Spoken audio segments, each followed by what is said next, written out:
Ok, irmãos, vamos dar sequência na carta que Paulo escreveu a Timóteo, a segunda carta que o apóstolo Paulo escreveu a Timóteo, capítulo 1, e hoje nós vamos estudar mais uma porção, que engloba aí os versículos 15 a 18, 2 Timóteo, capítulo 1, versículos 15 a 18, mas nós vamos ler o parágrafo inteiro, ok? Que vai do versículo, 2 Timóteo, capítulo 1, que vai do versículo 13 até o capítulo 2, versículo 2, tá bom? Vamos ler? Diz assim: mantenha o padrão das sãs palavras que de mim ouviste, com fé e com amor, que está em Cristo Jesus. Guarda o bom depósito, mediante o Espírito Santo que habita em nós. Estás ciente de que todos da Ásia me abandonaram. Dentre eles, cito Fígelo e Hermógenes. Conceda ao Senhor misericórdia à casa de Onesíforo, porque muitas vezes me deu ânimo e nunca se envergonhou das minhas algemas. Antes, tendo ele chegado a Roma, me procurou solicitamente até me encontrar. O Senhor lhe conceda naquele dia achar misericórdia da parte do Senhor.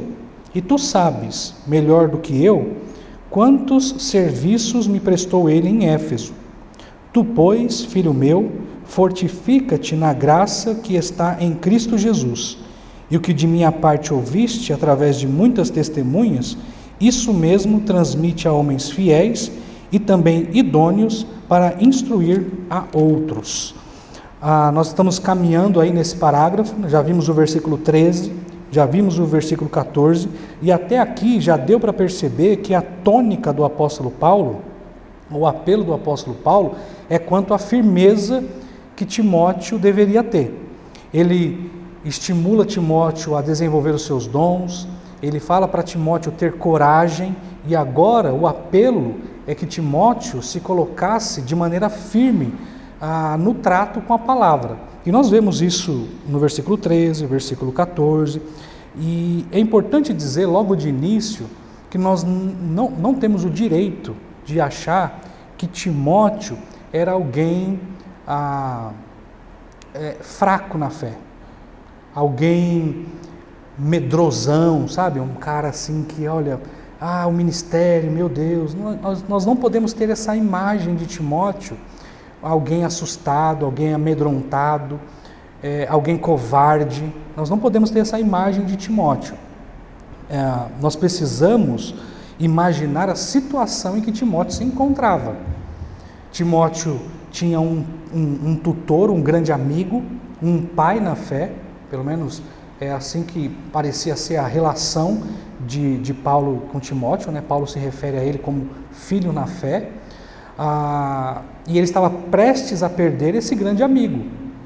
O apóstolo Paulo sabia que aqueles momentos eram seus momentos finais, e ele deixou isso transparecer nessa segunda carta, de modo que quando Timóteo olhou, teve contato com essa carta, ele sabia que estava prestes a se despedir do seu pai na fé.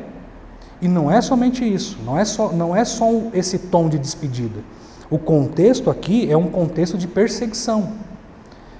O contexto em que Timóteo e o apóstolo Paulo se encontravam era um contexto de perseguição. Uma perseguição organizada, estatal inclusive, digamos assim, né? Organizada pela liderança, de modo que isso poderia sim causar medo em qualquer um. E não somente isso. Além do fato de todas essas questões estar em voga aqui, Timóteo ainda precisava lidar com ameaças internas. Então havia ameaças externas e havia também ameaças internas, que são as ameaças elencadas aqui no versículo 15 até o versículo 18. Ok? O apóstolo Paulo, a essa altura, depois de dar essas orientações a Timóteo acerca da firmeza, da coragem, da firmeza, como é usual do apóstolo Paulo, ele agora passa a dar mais exemplos. Note que até aqui o apóstolo Paulo está tentando se identificar com Timóteo, olha, sofra comigo. É como se o apóstolo Paulo dissesse, olha, siga o meu exemplo. Lute comigo pela causa do Evangelho, é o que ele vai dizer lá no versículo 8, não se envergonhes do seu encarcerado, que sou eu. E o apóstolo Paulo, ao longo de todos esses versículos que nós estudamos, ele tenta se identificar com Timóteo, servindo como uma espécie de modelo.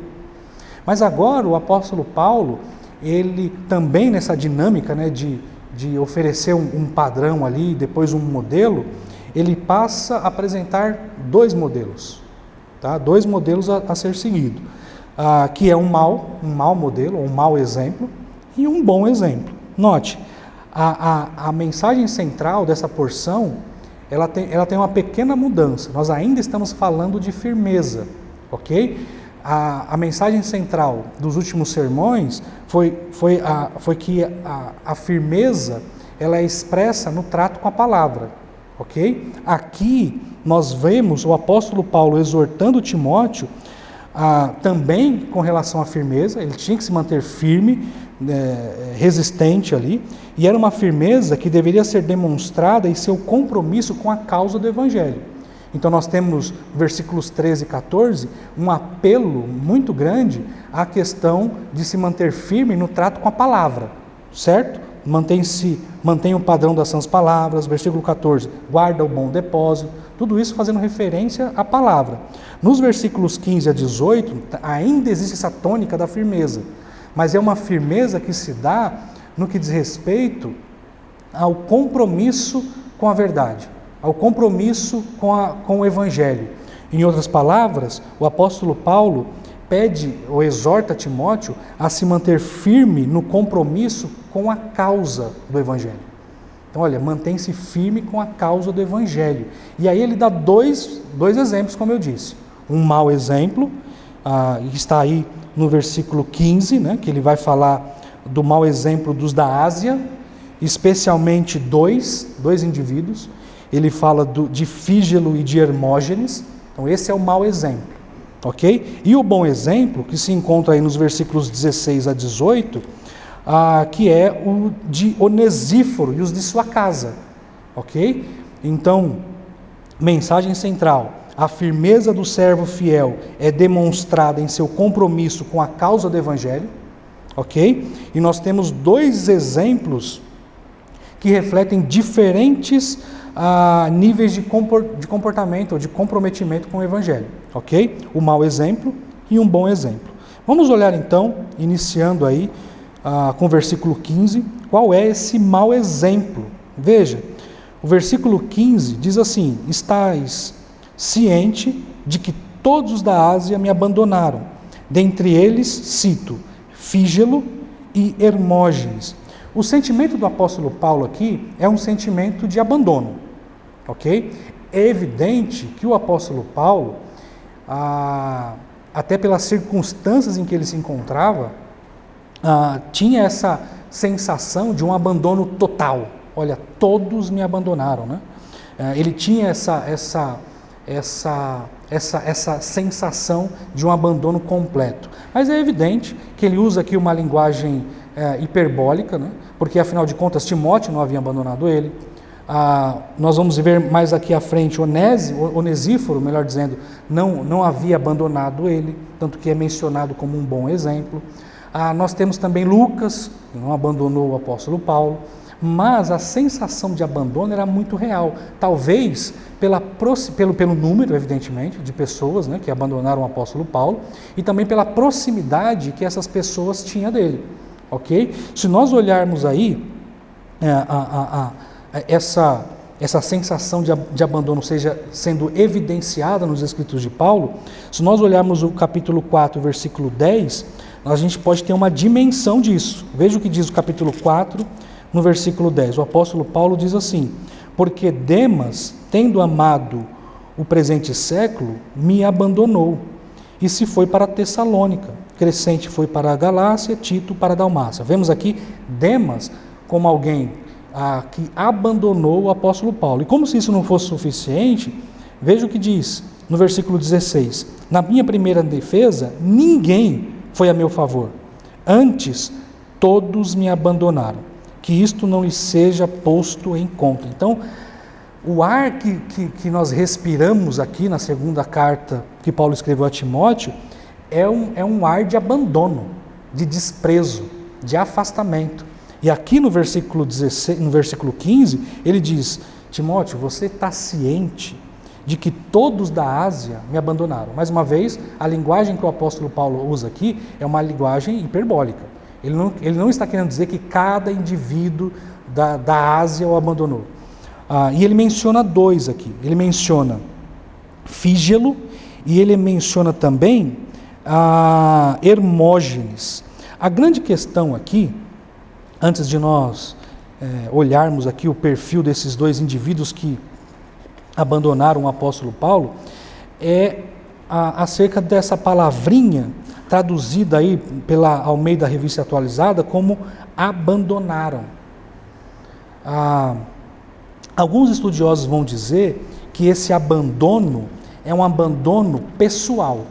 Então, os amigos de Paulo, essas pessoas mencionadas da Ásia e entre eles esses dois, né, havia abandonado apenas o apóstolo Paulo. Foi um abandono pessoal.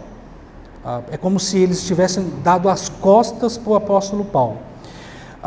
E qual que é o argumento que pesa a esse favor? O próprio texto diz, né?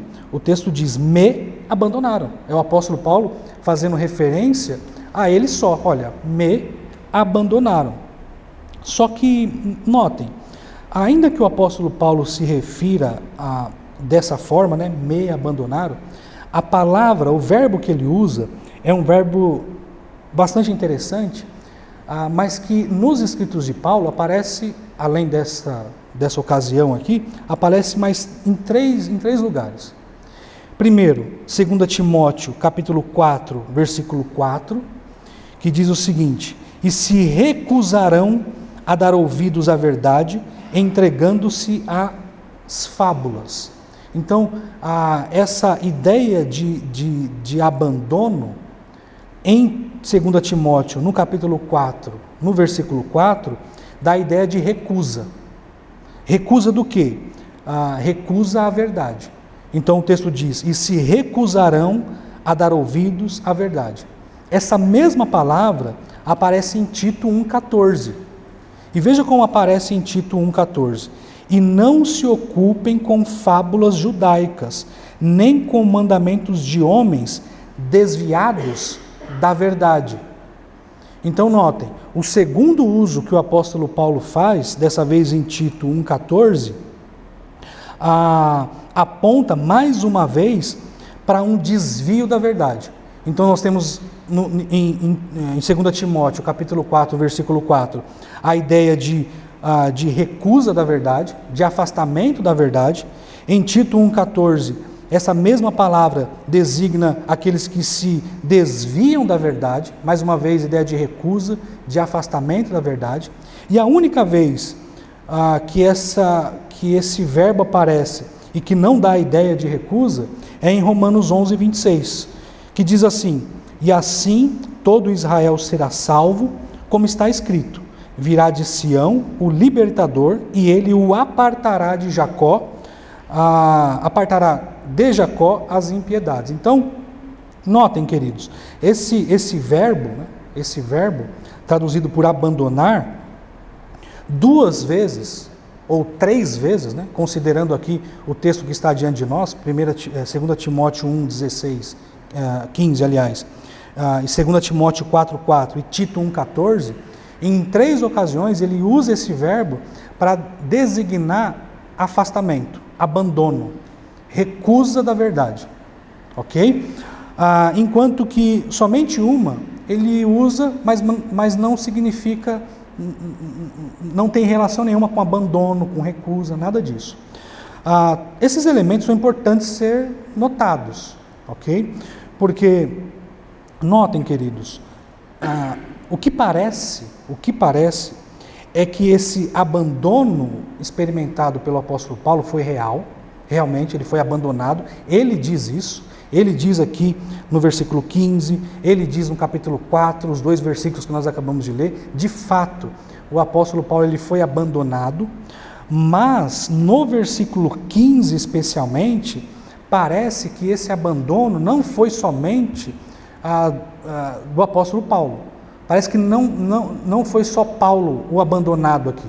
Parece que o objeto de abandono, usando essa linguagem paulina aqui, parece que o objeto de abandono também diz respeito ao Evangelho. Então essas pessoas que se afastaram do apóstolo Paulo, ao que tudo indica, parece também ter abandonado o Evangelho. E notem, queridos, por que isso é importante notar?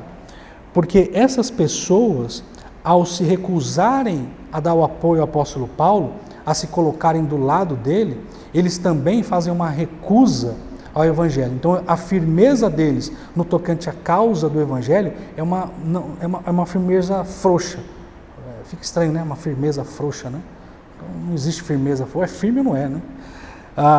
Mas espero que os irmãos tenham conseguido captar a ideia aqui. Além disso, queridos, além do uso da palavra que o apóstolo Paulo faz ao longo dos seus escritos, nós temos ainda que considerar o apelo que tem a carta no tocante a se colocar firme no trato com a palavra.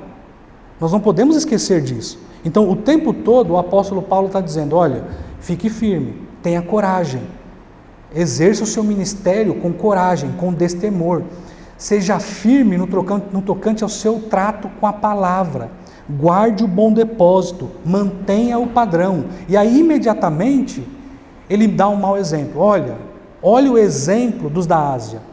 Olha o exemplo, especialmente de Fígelo e de Hermógenes. Isso tudo, todos esses elementos precisam ser considerados para que a gente tenha uma compreensão correta do texto. Afinal de contas, somente Paulo foi abandonado?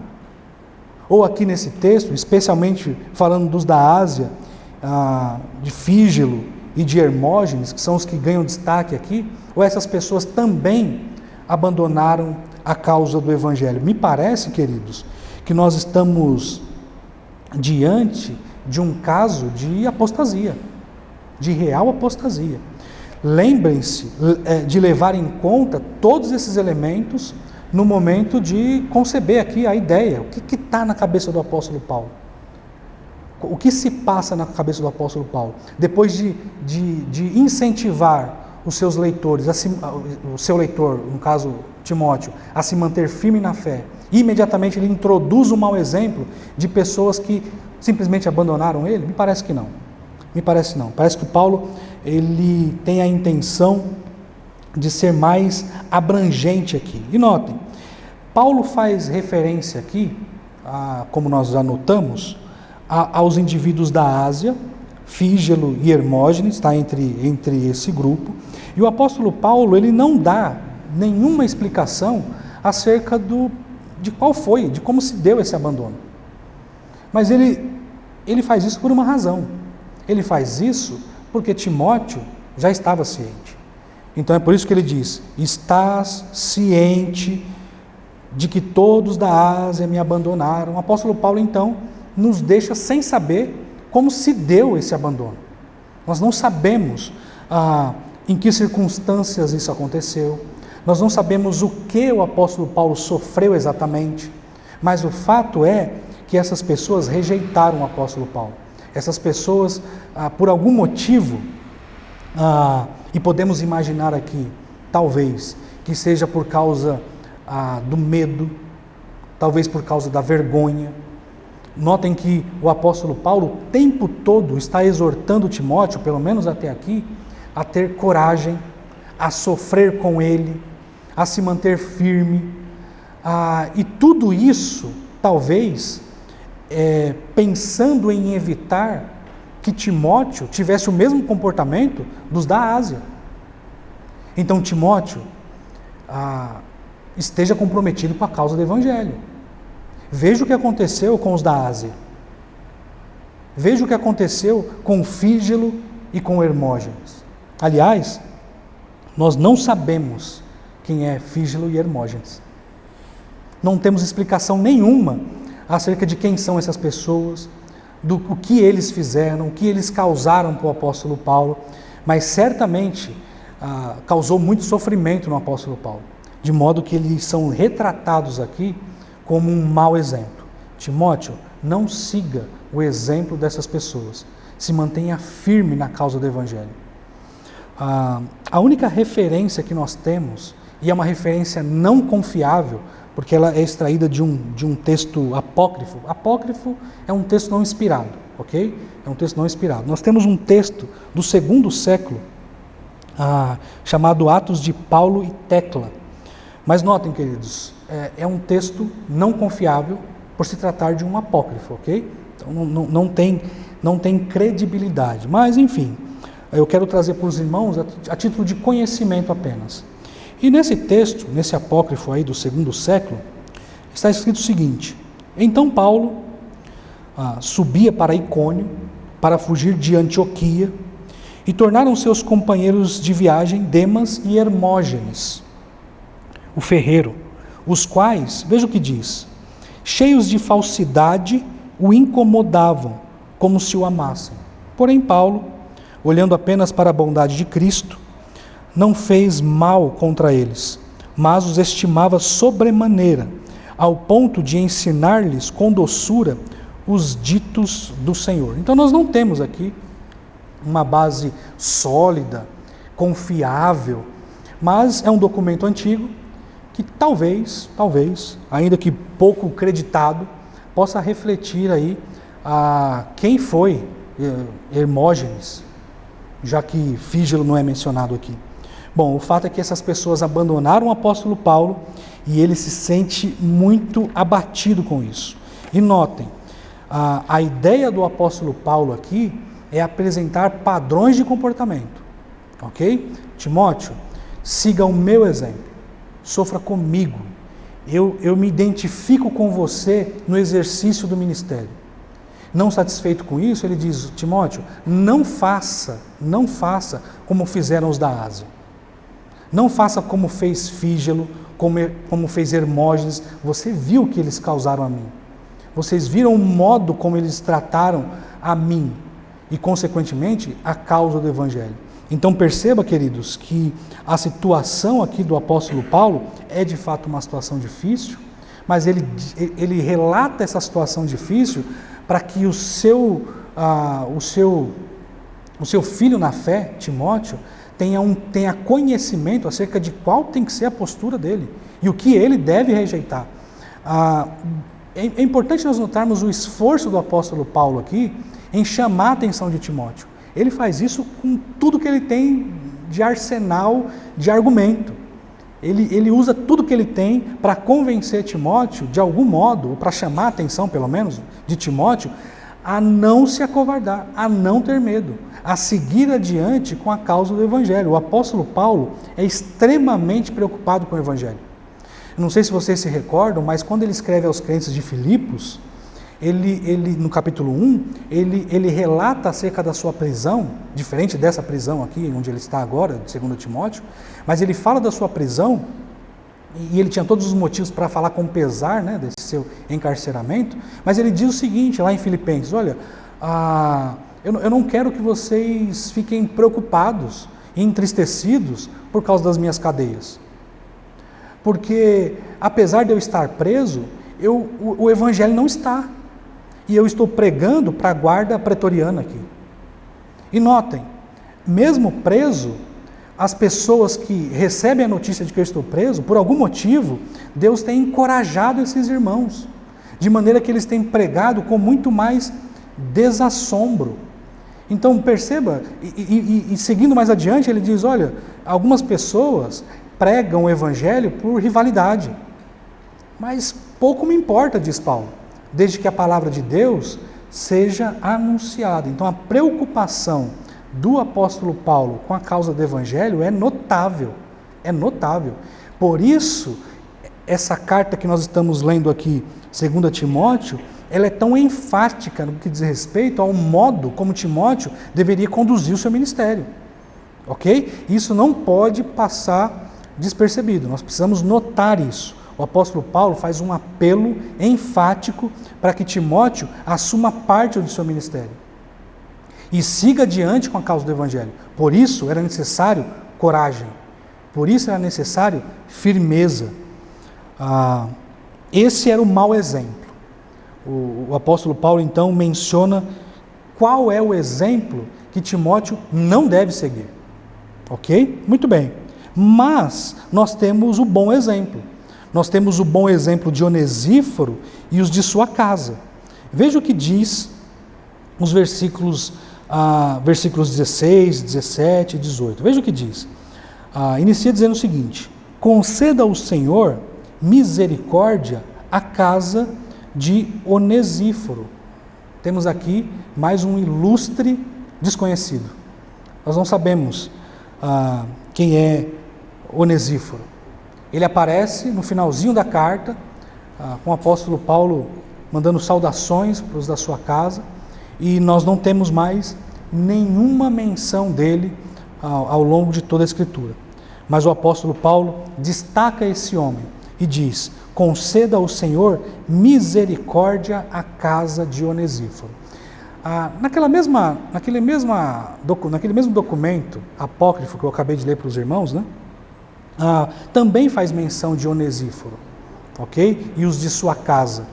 E são menções honrosas, são menções que se referem a essas pessoas como aqueles que acolheram o apóstolo Paulo quando ele precisava, quando ele mais precisava. Mas notem, queridos, são documentos que nós não temos como acreditar grande nível de confiança, ok? Mas o fato é que a gente não sabe nada. Quem é Onesíforo, o que ele fez, o que ele comia, onde ele residia, nós não sabemos de nada dele. Mesmo assim, ele é mencionado por o apóstolo Paulo. E o apóstolo Paulo dá aqui os motivos que levam ele a ter esse desejo que Onesíforo recebesse do Senhor misericórdia. Ele diz: muitas vezes me deu ânimo, nunca me envergonhou, nunca se envergonhou das minhas algemas. Tudo isso fazia de Onesíforo um ilustre, que deveria ser imitado. E aqui eu queria abrir um parênteses. É muito importante nós olharmos para essa sequência de versículos de maneira apropriada. Alguns vão dizer o seguinte: olha, o apóstolo Paulo aqui, quando ele diz, conceda ao Senhor misericórdia, depois ele diz, o Senhor lhe conceda naquele dia achar misericórdia. Alguns vão dizer o seguinte: o apóstolo Paulo está orando por Onesíforo. Mas notem, quando eles dizem isso, olha, ele está orando por Onesíforo, tal, só que detalhe, eles vão dizer, somado a isso, que Onesíforo já tinha morrido. Então, se Onesíforo, de fato, é alguém que já havia morrido, por que Paulo estaria orando por ele? Ok? Nós sabemos que essa prática de orar pelos mortos não é uma prática bíblica. Mas notem, queridos, ainda que Onesíforo de fato estivesse morto, nós não temos elementos nenhum para dizer que de fato ele morreu. O que nós temos aqui não é uma oração. Nós não temos aqui uma oração, nós temos uma simples expressão de desejo. O apóstolo Paulo deseja que Onesíforo receba misericórdia. Não se trata de uma oração, de um clamor a Deus. É uma simples expressão de desejo. O apóstolo Paulo menciona, fechando aqui os parênteses, o apóstolo Paulo então menciona por que Onesíforo deveria receber misericórdia. Mais uma vez, ele diz, olha, esse homem foi alguém, essa família e esse homem foi alguém que me deu ânimo. Ânimo aqui pode ser entendido de uma forma muito abrangente. Pode ser que que o apóstolo Paulo tenha recebido encorajamento de Onésimo e sua família. Pode ser que o apóstolo Paulo tenha recebido ajuda física, talvez alimentos, roupas, tendo em vista que alguns presos eram responsáveis pelo seu próprio sustento. Então, talvez esse homem e os de sua casa tenham auxiliado Paulo nesses aspectos, ok? Dando a ele amparo, dando a ele cuidado, apoio, em todos os sentidos, inclusive ajuda física. Notem, ele diz, e nunca se envergonhou. Percebam o apelo aqui, mais uma vez, do apóstolo Paulo, a sutileza do apóstolo Paulo. Notem que no versículo 8 ele diz: não te envergonhes, Timóteo. Não te envergonhes, Timóteo. Aqui no versículo 16 é como se ele dissesse: Timóteo, não se envergonhe a exemplo de Onesíforo. Não se envergonhe a exemplo desse ilustre homem que, apesar das minhas algemas, apesar das minhas cadeias, ele não se envergonhou de mim. Timóteo, siga esse modelo, siga esse exemplo aqui, não os da Ásia. Pois não, irmão?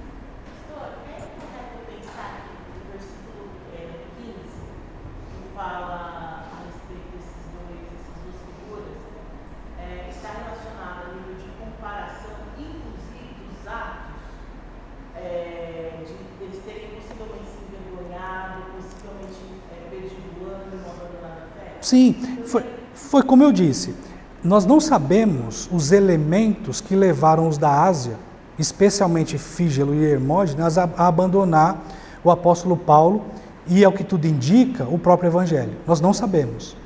Pelo apelo que nós temos aqui, é muito provável, ainda que isso não esgote todos os motivos, é muito provável que eles sim tenham sentido medo, vergonha, porque imagine, o apóstolo Paulo, a questão do medo está relacionada principalmente ao fato de que eles estavam sob perseguição. Então, se eu me associo ao apóstolo Paulo, inevitavelmente eu estou também sob alvo inimigo, ok? Além disso, é a vergonha de ser preso naquela situação em que o apóstolo Paulo se encontrava. Notem que quando nós lemos Atos 28, que fala da prisão domiciliar do apóstolo Paulo, nós não vemos nenhum traço assim de vergonha, de desprezo. Pelo contrário, o apóstolo Paulo pregava livremente. A situação em 2 Timóteo é totalmente diferente. É uma situação de extrema perseguição, é uma situação vergonhosa. Então é muito provável que essas pessoas que abandonaram o apóstolo Paulo carregavam esse sentimento de medo e de vergonha. Agora sim, com que nível de precisão eu posso afirmar isso? O texto não fala. Ao que tudo indica, sim. Mesmo sendo comparação, porque assim, eu só posso dizer com precisão aquilo que a Bíblia fala de fato. Eu posso deduzir? Posso. Eu deduziria e deduzi dessa maneira aí. Algo que eu não posso dizer é: isso esgota todos os motivos? Eles abandonaram o apóstolo Paulo somente por isso? Eu diria que não. Eu acho que existem mais coisas envolvidas que nós não sabemos. Timóteo sabia, né? Tanto que ele diz: está ciente, né, do que eles me causaram. Está ciente do que eles fizeram comigo. Ok? E nós não sabemos também em que circunstâncias se deu esse abandono. Foi exatamente no momento em que o apóstolo Paulo foi preso? Isso está relacionado a essa prisão que o apóstolo Paulo se encontra? Nós não sabemos, irmão. Infelizmente, nós não sabemos. O fato é, isso causou um grande dano ao apóstolo Paulo. Um grande dano. Principalmente um dano emocional, né? Nota que ele fala assim: olha, todos me abandonaram, eu estou sozinho aqui. Mas o apóstolo Paulo, ele se mantém firme. É uma carta que revela esse aspecto triste, né? Angustiado do apóstolo Paulo, mas ao mesmo tempo é um homem que não perde a fé. É um homem que se mantém, é aquilo, é a expressão que a gente usa aqui na igreja, né? É um homem que cai, mas cai atirando. Atirando em que direção? De Timóteo. Timóteo, aviva o dom, coragem, fica firme aí. Eu estou indo, mas você está aí, fica firme. Ok? Mais alguém? Alguma dúvida? Pois não. Parece que quando a gente vê a relação entre esses dois primeiros personagens que ele cita e o segundo personagem, ele faz essa comparação, né? E parece que ele dá a entender que o importante é quem não abandonou, porque ele começa a descrever no 16 e no 17, tanto é que ele mostra que não abandonou, principalmente no 17, quando ele falou: antes de ter chegado a Roma, me procurou solicitamente até me encontrar. Ou seja, é justamente a contraposição do abandono. Exatamente. Ele foi atrás. Sim. Então, por mais que Timóteo soubesse, talvez não seria o foco necessariamente de Paulo falar os motivos, ou deixar isso, ou trazer muito isso à memória. Você sabe o que foi. Mas o mais importante é quem não me abandonou. O que ele fez? É assim, o apóstolo Paulo, ele menciona no versículo 15 os que abandonaram, porque note, qual que é a dinâmica do apóstolo Paulo?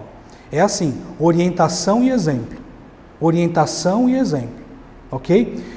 O fato de o apóstolo Paulo, desde o início, estar encorajando Timóteo, talvez tivesse feito com que o apóstolo Paulo se lembrasse das consequências que teria caso Timóteo não seguisse as orientações dele. Então ele diz o seguinte: Timóteo, siga meu exemplo. Sabe por quê? Porque se você, Timóteo, não seguir o exemplo, não seguir o padrão, não guardar o bom depósito, vai acontecer com você o que aconteceu com os da Ásia, especialmente os dois. Isso pode acontecer. Não siga esse exemplo, não vá por esse caminho, ok? Porém, vá em outra direção. Siga o bom exemplo, o exemplo de Onesíforo e os de sua casa. Então é assim, ele gasta mais tempo falando de Onesíforo, obviamente, para demonstrar qual é a linha que Timóteo deveria seguir. No entanto, é importante para o apóstolo Paulo falar desses que o abandonaram, tanto que ele repete isso várias vezes. Ele repete isso no capítulo 4, ele repete isso mais 2 vezes, né, do abandono que ele sofreu. É importante mencionar isso para que Timóteo não se enverede por isso, não vá nessa direção, ok? Então eu concordo com você que o apóstolo Paulo gasta mais tempo estimulando o apóstolo Paulo com bons exemplos, porém o mau exemplo ainda é um exemplo, né? O mau exemplo ainda é um exemplo do que não deve ser seguido, ok? Muito bem. Ele fala, nunca se envergonhou das minhas algemas. Essa era a postura de Onésimo, um homem firme, constante, que não se envergonhou apesar do apóstolo Paulo estar preso. Então Timóteo deveria seguir esse exemplo. Então Onesíforo, ele é retratado como um aliado fiel, ok?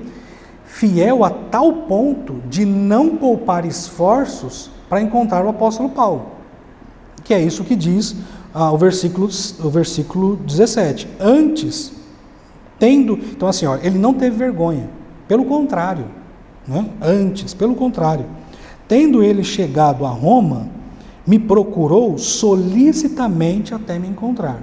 Aqui, queridos, nós vemos, tem muita coisa que nós podemos extrair daqui. Primeiro, a dedicação de Onesíforo, o empenho e a postura de aliado que ele adotou junto a Paulo. Segundo, o fato de Onesíforo ter dificuldade em encontrar o apóstolo Paulo, é claro, não havia o Waze naquela época, não havia GPS, então havia uma dificuldade intrínseca ali, né? Porém, existe aqui uma dificuldade que pode ser percebida pelo fato de ser uma prisão diferente. Não era uma prisão acessível, como Atos 28, por exemplo, outras prisões pelas quais Paulo passou. Era uma prisão diferente, fala de algemas, fala de dificuldade de localização, né? Antes, tendo ele chegado a Roma, me procurou solicitamente, denota aqui dedicação, empenho, esforço, me procurou solicitamente até me encontrar, ou seja, havia uma dificuldade ali. Outra coisa que precisa ser mencionado é que existe uma teoria que diz que o apóstolo Paulo estava preso em Cesareia. Aí como que a gente lida agora com isso, né? Porque o apóstolo Paulo diz, antes, tendo ele chegado a Roma, me procurou solicitamente até me encontrar. Onde ele estava? Em Cesareia? Pois é, vai ter que lidar com isso, né? Os comentaristas que dizem que não era Roma, precisa dormir com essa, né? É um travesseiro de pedra, né? Não dorme, não dá para dormir com essa. Então notem, queridos, Onesíforo é um aliado fiel, um aliado dedicado. Se nós temos pessoas da Ásia que abandonaram o apóstolo Paulo, por outro lado, nós temos aqui um servo fiel. nós temos aqui um bom exemplo de aliado, alguém que não se envergonhou, alguém que se associou ao apóstolo Paulo e permaneceu com ele até o fim. Notem, tendo ele chegado a Roma, me procurou solicitamente até me encontrar, e o apóstolo Paulo diz: o Senhor lhe conceda naquele dia achar misericórdia do Senhor. Os comentaristas dizem que deve ser entendido como se o Senhor Jesus lhe conceda naquele dia, talvez fazendo menção aqui do ato de Deus galardoar os seus, ok? Porque isso é mencionado no capítulo 4, no versículo 8. O apóstolo Paulo faz referência àquele dia em outras porções, né? Ele faz referência no versículo 12, e no versículo 4, no capítulo 4, no versículo 8, ele diz: já agora a coroa da justiça me está guardada, o qual o Senhor, reto juiz, me dará naquele dia. Então o apóstolo Paulo faz menção àquele dia algumas vezes em sua carta, certamente fazendo referência à ocasião em que os seus filhos, os filhos de Jesus, né, os filhos de Deus, serão galardoados por ele, ok?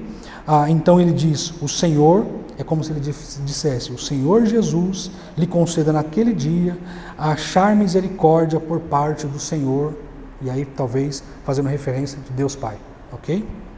Muito bem. E tu sabes, o apóstolo Paulo continua aí o seu argumento acerca do modelo a ser seguido, né? E ele diz: e tu sabes, melhor do que eu, quantos serviços me prestou em Éfeso. E que serviços foram esses prestados em Éfeso? Não sabemos. Não sabemos. Mas Timóteo sabia. Tu sabes, melhor do que eu, quantos serviços me prestou em Éfeso. Nós não sabemos, queridos, o que mais Onesíforo falou. E a gente vai dormir pensando, imaginando, o que esse homem fez? O que os da sua casa fizeram? Nós não sabemos.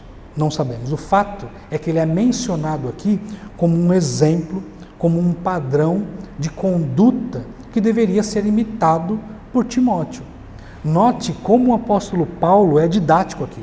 Ainda que ele não ofereça para nós alguns elementos, nós temos aqui uma didática paulina. Que didática é essa? Orientação e exemplo. Orientação e exemplo. Timóteo, não vá pelo caminho dos da Ásia. Siga o caminho de Onesíforo. Não se envergonhe, Timóteo. Siga o exemplo de Onesíforo. Siga o meu exemplo, o meu padrão de conduta no exercício do ministério. Portanto, Timóteo, você não deve imitar os maus, imite os bons. O apóstolo Paulo é extremamente didático aqui. E notem, queridos, não existem dificuldades aqui, né? Tudo bem, existem elementos que nós não sabemos, né? Qual foi o mal que o apóstolo Paulo sofreu, qual foi o bem que ele sofreu, nós não sabemos, evidentemente. Mas existe alguma dificuldade aqui em compreender essa dinâmica do apóstolo Paulo? Não, nenhuma. Não existe dificuldades aqui. As dificuldades, elas estão na aplicação de tudo isso. Talvez, além do fato de apresentar para Timóteo os exemplos, né? O mau e o bom exemplo, além disso, além de querer dizer a Timóteo, não siga o mau exemplo dos da Ásia, siga o exemplo de Onesíforo. Além disso, talvez, por implicação aqui, o apóstolo Paulo esteja querendo dizer a Timóteo das dificuldades que ele vai encontrar no ministério. O apóstolo Paulo havia sido abandonado por aliados seus, né? Haviam pessoas que estavam ao lado do apóstolo Paulo e que em algum momento essas pessoas abandonaram ele. Talvez por implicação, Timóteo também deveria ser encorajado nesse aspecto. Timóteo, existem pessoas que mesmo estando ao seu lado, pode ser, por algum motivo, que essas pessoas te abandonam, assim como eu fui abandonado. Nós não sabemos quais eram, além das intenções explícitas aqui, se esse era mais um motivo do apóstolo Paulo alertar Timóteo. Certamente sim. Talvez esse exemplo tenha servido para Timóteo a adotar uma postura correta e madura no seu ministério. Afinal de contas, o apóstolo Paulo, havia sido abandonado por pessoas que eram próximas dele. Timóteo deveria estar atento a isso. Timóteo deveria estar antenado a essas coisas. Timóteo estava diante, queridos, de uma situação de extremo desafio. O que estava se apresentando a Timóteo naquelas circunstâncias era uma situação de extremo desafio. Por isso, as palavras de encorajamento, por isso as palavras de apelo quanto à firmeza. E não é somente isso. Quando nós olhamos para essas realidades aqui que está diante de nós, existe algo também que nós devemos perceber. Eu extraí um trecho de um comentário, fiz uma tradução aqui, de dois autores, chamado Thomas, qual é o nome do autor aqui? Agora o pastor Thomas ouviu, né? E Anne, Thomas Leah e Anne Griffin.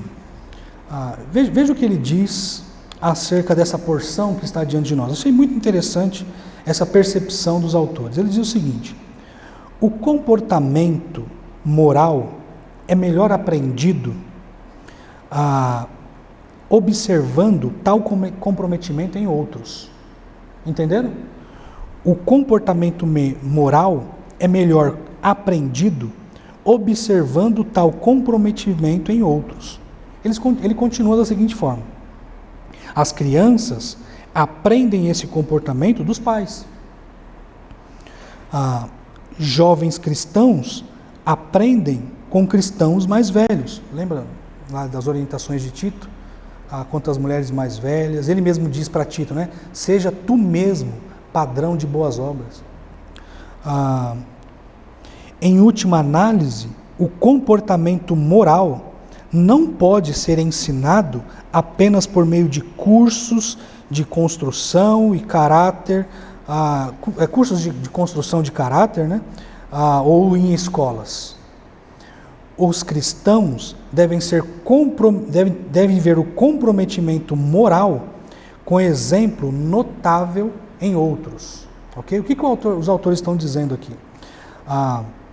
Tentando fazer uma aplicação disso para a nossa realidade. Né? É evidente, queridos, que o modo como nós nos comportamos servem de exemplo para outros. Ok? Aquilo que nós fazemos, aquilo que nós falamos, o modo como agimos, como nós respondemos aos outros, as coisas que publicamos, agora tem isso ainda, mais uma preocupação extra, né? As coisas que publicamos em nossos perfis, tudo isso é observado pelos outros. A questão é, nós estamos servindo como os da Ásia, maus exemplos, ou como Onesíforos de sua casa? É basicamente isso que os autores, né, do The New American Commentary estão dizendo aqui. É isso que eles estão dizendo. Como você tem se comportado? Eu achei isso interessante de ser dito aqui. Porque nós estamos diante, queridos, de dois perfis. Um mau perfil e um bom perfil. Onde nós nos enquadramos nisso? Se o apóstolo Paulo estivesse escrevendo acerca de você, de que lado você estaria? De que lado você estaria? Você estaria do lado dos da Ásia? Ou você estaria do lado de Onesíforo? E isso é importante, queridos, para nós. Notem, nós temos uma série de aplicações aqui. Nós sabemos que a vida ministerial, seja ela em qual esfera for, em termos de serviço cristão, é realmente desafiador, nós já falamos sobre isso. Nós contamos todavia com o auxílio de Deus, no que diz respeito às nossas limitações, às nossas fraquezas, aos impedimentos que muitas vezes nós temos. Nós sabemos que no exercício do ministério, desafios gigantescos vão surgir. Olha o microfone falhando comigo como da última vez, né? Nós sabemos que os desafios, eles são muitos e eles vão se levantando mesmo, às vezes como avalanches. São aplicações que nós conseguimos extrair desse texto. E notem, aqui nós precisamos notar também mais essa. Como eu tenho servido aos meus irmãos? Como bom exemplo ou como um mau exemplo? O apóstolo Paulo, quando chama a atenção de Timóteo, chama a atenção dele pensando na firmeza que ele deveria ter, chama a atenção para os desafios que estavam se descortinando, chama a atenção pela a triste realidade do abandono de pessoas próximas. E certamente o apóstolo Paulo quer que Timóteo assuma essa postura de coluna, ok? De alguém exemplar, firme, arraigado na verdade. Queridos, todas essas realidades precisam ser observadas por nós, porque nós vivemos dias, queridos, muito difíceis assim, muito difíceis. Nós vivemos dias em que as pessoas, elas não têm mais referenciais sólidos. As pessoas vivem seguindo e buscando coisas vazias e ocas. O apelo do apóstolo Paulo é: fique firme e siga os bons exemplos. É impressionante como existe uma quantidade cada vez maior de pessoas se apegando e se associando aos maus exemplos, como se fosse o melhor a ser feito. Meu Senhor, o apóstolo Paulo orienta Timóteo: olha, não olhe para os maus exemplos, siga os bons exemplos. Olhe para Onesíforo. Timóteo, fique firme, não ceda. Queridos, nós temos um compromisso com a verdade. Eu já disse em outra ocasião acerca de qual é a nossa postura diante da verdade. Nós devemos assumir aquela postura que o próprio apóstolo Paulo diz para Timóteo, de coluna e baluarte, né? É isso que a igreja é, coluna e baluarte da verdade. E nós temos um compromisso com a verdade. E ter compromisso com a verdade, mais uma vez, eu já disse e vou repetir, ter compromisso com a verdade não é só verbalizar aquilo que a Bíblia diz. Ter compromisso com a verdade é assumir uma postura que condiga, de fato, com aquilo que a Bíblia ensina. Existe um número cada vez maior de pessoas dizendo: olha, eu sou crente, eu sou evangélico, veja que legal, eu faço marcha para Jesus. E a quantidade de pessoas aumenta cada vez mais, aumenta cada vez mais. Mas se peneirado isso, o que fica? Fica Fígelo e Hermógenes? Ou ficou Onesíforo? Eu diria, queridos, que a maioria, infelizmente, das pessoas ditas evangélicas estão mais parecidas com os da Ásia, que fogem sob qualquer ameaça, pensando aqui na hipótese, né, de medo e vergonha, estão mais associados a esse modelo do que a um modelo de Onesíforo e os de sua casa. Então nós temos aqui, queridos, lições valiosíssimas. A firmeza do servo fiel é demonstrada em seu compromisso com a causa do Evangelho. É necessário estar firme e devidamente associado à causa do nosso Mestre. E nós acabamos de ver, dois exemplos, né, que refletem graus diferentes de comprometimento com a causa do Evangelho. Nós temos o mau exemplo dos da Ásia, em especial Fígelo e Hermógenes, e nós temos também o bom exemplo de Onesíforo e os de sua casa. Queridos, que Deus nos abençoe, que Deus nos ajude, né, a olhar para essas verdades todas, nos associar a elas e seguir adiante. Note que eu estava comentando com o pastor Thomas agora há pouco, que estudar 2 Timóteo tem sido especialmente muito desafiador para mim, muito desafiador. Não pelas dificuldades que o texto apresenta, definitivamente, mas isso tem me feito refletir sobre uma série de questões ligadas ao meu serviço, ligadas ao ministério. Qual é o conceito que nós temos de sucesso no ministério? O que nós esperamos do serviço que nós realizamos a Deus? Esperamos aplausos ou perseguição? Nós esperamos sucesso do ponto de vista mercadológico ou nós buscamos sucesso do ponto de vista de Deus? Note que o apóstolo Paulo, nos seus últimos dias, se sentia abandonado e desprezado. Esse era o apóstolo Paulo. O que nós esperamos? O que nós esperamos? O que nós esperamos da nossa vida enquanto cristão? Conforto? É isso que nós esperamos, de fato? Nós esperamos uma vida pacífica e tranquila? Queridos, nós estamos em guerra. Mais para frente, o apóstolo Paulo vai exortar Timóteo nesses aspectos. No aspecto remetendo à ideia de guerra. E nós estamos, queridos, nós estamos de fato em guerra. Deus nos dá momentos bons, momentos alegres, momentos felizes, para que nós desfrutemos disso da melhor maneira possível, mas notem, queridos, notem, a vida cristã é uma vida, de fato, marcada por luta, batalha e desprendimento. É isso. Nós não podemos nos iludir com a ideia defasada de pessoas da teologia da prosperidade, por exemplo, que dizem que nós devemos desfrutar de saúde perfeita, de riquezas.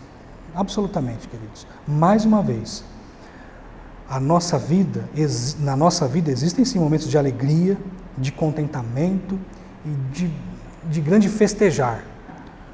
Mas existem momentos como esse, retratado pelo apóstolo Paulo, de pesar, de preocupação, e que vai exigir de nós cada vez mais coragem e firmeza.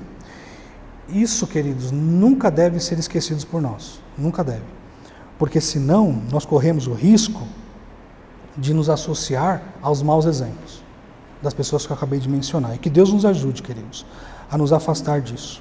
Que sigamos o bom exemplo de Onesíforo, né? Que não se envergonha do Evangelho, que se associou ao apóstolo Paulo, portanto, à causa do Evangelho, e que demonstrou coragem mesmo em meio às ameaças. Que Deus nos ajude a ser esse tipo de gente. Que Deus nos ajude. Vamos orar. Soberano Deus, nós queremos agradecer ao Senhor pelo modo como o Senhor tem falado aos nossos corações.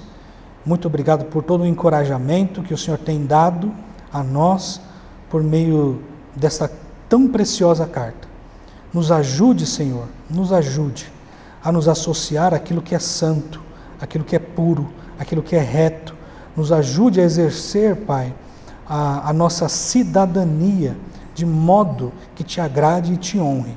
Senhor, a nossa vida, ela só é preciosa e valiosa porque nós estamos associados e ligados ao Senhor. Do contrário, não existe valor nenhum. Muito obrigado por se revelar a nós, muito obrigado por mudar a nossa mente, muito obrigado por tua palavra riquíssima, que nos encoraja e nos aponta o caminho. Nós louvamos o teu nome e oramos em nome de Jesus. Amém.